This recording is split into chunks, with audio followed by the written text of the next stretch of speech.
ప్రకాశం జిల్లా ఎర్రగొండపాలెంలో ఘోర రోడ్డు ప్రమాదం జరిగింది. జాతీయ రహదారి 565పై ఎదురెదురుగా వచ్చిన లారీ బొలెరో వాహనం ఢీకొన్నాయి. ప్రమాదంలో ఒకరు మృతి చెందారు. మరొక 15 మందికి తీవ్ర గాయాలయ్యాయి.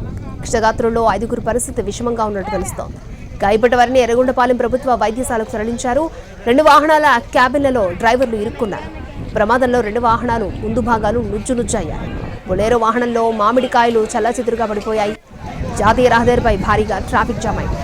ఈ ఘటనపై పోలీసులు కేసు నమోదు చేసి దర్యాప్తు చేస్తున్నారు. నీట్ 2025 ఫలితాల్లో all India first rank, 4th rank, 5th rank, 6th rank, 8th rank, 10th rank 11 ర్యాంకులు సాధించిన విద్యార్థులు Sri Chaitanya classroom program విద్యార్థులే. ఆల్ ఇండియా ఓపెన్ కేటగిరీలో 12, 15, 16, 20, 33, 35, 37, 38, 46, 48, 50, 60, 63, 64, 78, 87, 92, 100 తెలుగు రాష్ట్రాల్లో ఆల్ ఇండియా ఓపెన్ కేటగిరీలో 100 లోపు శ్రీ చైతన్య సాధించిన ర్యాంకులతో పోటీ పడేవారే లేరు.